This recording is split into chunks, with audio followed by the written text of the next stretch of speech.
Have fun. Okay, guys, so here we are with Julie Ingham from the Jatis Project, who's joining us this morning. And bless you, it's really kind of you to come on. Everybody, a lot of our guys have been through the Jatis Project, which is our rehab residential project in Torquay. And Julie, you, how long have you worked there for Jatis?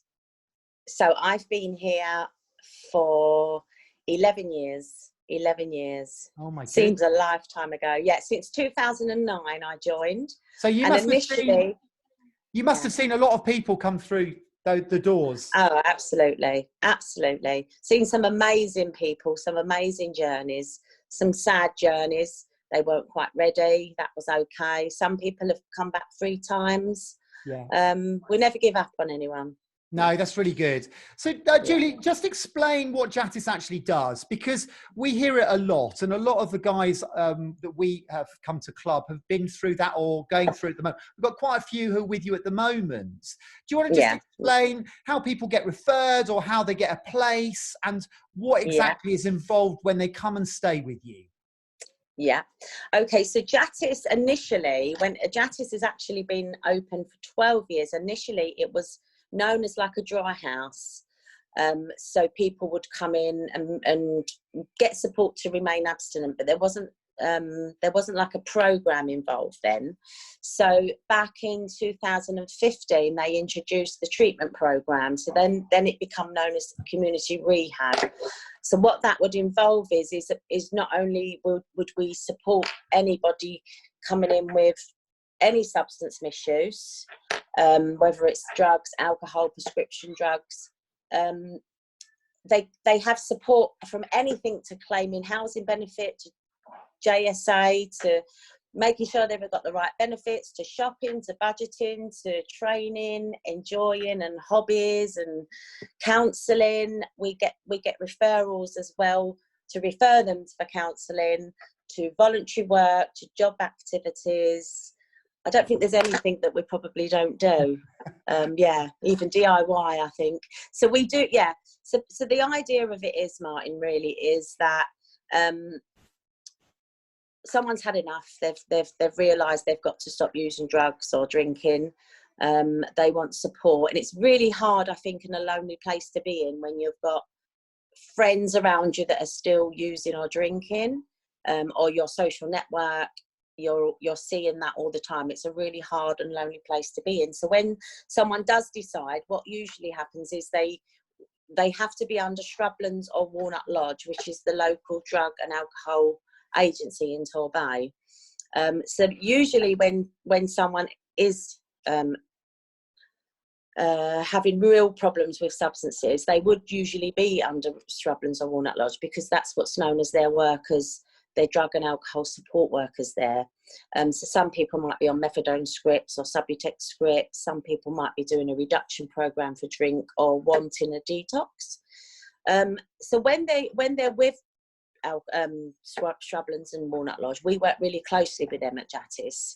That's what's classed as they're in treatment then. So they go onto a halo system, which is what we can access. So we know who is wanting to come in, because their workers at Walnut and Shrublands will ask them to start coming to prep for a rehab group, which is at Shrublands usually on a Wednesday 11:30. And I know Karen and Mark take that group. Obviously, because of COVID, that's not been on. But usually what you do, you'd be encouraged to attend 4 of them groups. And in the meantime, I would come to the group and say hi to the guys, get to know them, and do a bit of pre-engagement work with them, just to encourage them. Because what we find is some people do want to come for accommodation, but they're not quite ready and realising that actually it's not just accommodation. No. You're going to be encouraged to do groups. You're going to be encouraged to do some rehab workbooks, and not realising how much I think some people come in and think, oh God, I didn't realise it was involved all this. It's a commitment, isn't it? It's a big commitment. Yeah. So it is really making sure they're ready, because we don't want to set anyone up to fail, and many a times we've seen people and they've not got any motivation for change at the moment. They want they want that bedroom and the roof over their head, and we have to just make sure that that's not just what they want. Therefore, that's how we get to know them a bit through the Prep for Rehab group, other groups. Then I start meeting them and getting to know them. They'll come and visit and have a look around the house. By all means, anyone who wants to come in, they usually might ring me, because I know them all mostly. I know them who know them. They might ring and say, Julie, so and so really needs support and they want to come in, and then I'll just say on the phone, get them to Walnut or Shrublands, and then Walnut and Shrublands will let me know that they want to come to Jatis, and then we just take over from there and start ringing them and speaking to them and meeting them. Yeah, that's really good. And is it 2 houses Jatis runs? So we've got a 10-bedroom house and we've got a 5-bedroom house.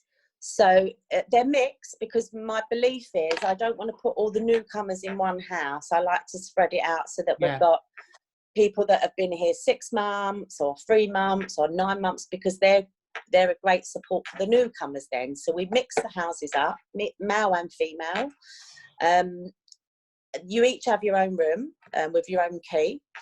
Obviously it's shared kitchen, lounge, bathrooms and toilets. You have a job sheet, so you're part of our therapeutic duties, we call them. So we do promote doing your house job. We share the house jobs around the house, and we promote that because that's part of living.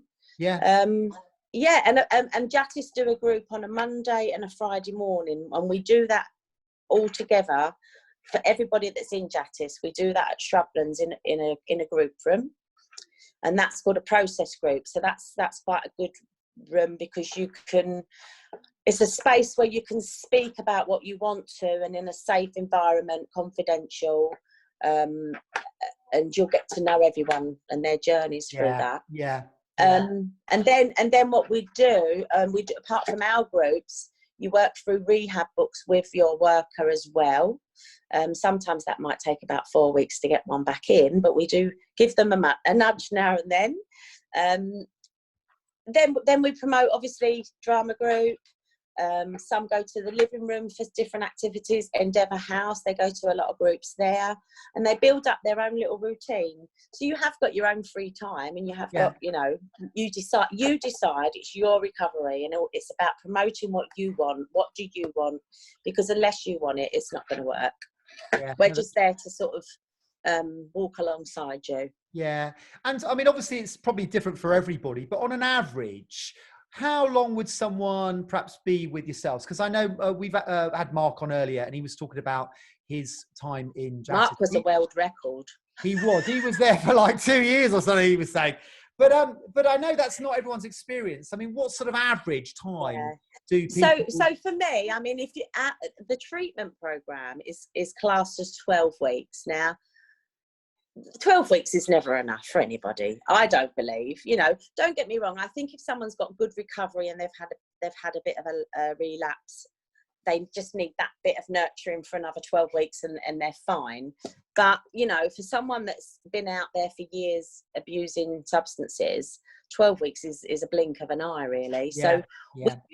We used to have people in for 2 years. And that's probably what Mark has spoken about, and it was really, really great, because you got to know them so well. They're just part of their family. It's like a big house of I'm mumsy. I'm more of a strict mum than I was all that time ago, though. There'll be some that were telling you I was a real softie, and now some of them are saying she's not actually that much of a softie anymore. But now what the idea is it's what your timing is, really. If you come in and you're 12 weeks in, then you can have another 12 weeks resettlement, which makes that 6 months, and we've still got people in 11 months later. You can choose. And what we do is, who individuals will know when they feel they've had enough, when they feel they're ready to move on. And then what we do is put a real good support package for move on, so that we know when they do move, because we would support them either in private rented or council housing, housing association property through Devon Home Choice, we make sure that they've either got their NA or AA support in place. There are other groups that they attend. That's not just Jatis, it's about the outside support, so that they've got a good support network, and it's just about really encouraging people to keep that up, because when you move on, that is the most difficult time, because you're in your flat on your own. Yeah, no, totally. Well, we've been talking about loneliness today, actually, because I think it's Loneliness Awareness Week, and one of our guys has just done a voiceover for it. But when we wrote a sketch about universal credit, and it was basically a sharing of all the guys' experience. And one of the biggest things they said that was the hardest thing as a temptation to sort of fall back into their old ways was loneliness. I absolutely agree. And I say that from working here this long, from my experience of getting to know the guys and then moving out, the main people that we see relapse are people that are lonely. Yeah, they're lonely. And I think it's quite easy to, when the boundaries have gone, you're in your own flat. Whereas, say at Jatis, you've got boundaries in place. You know, there's house rules and certain things.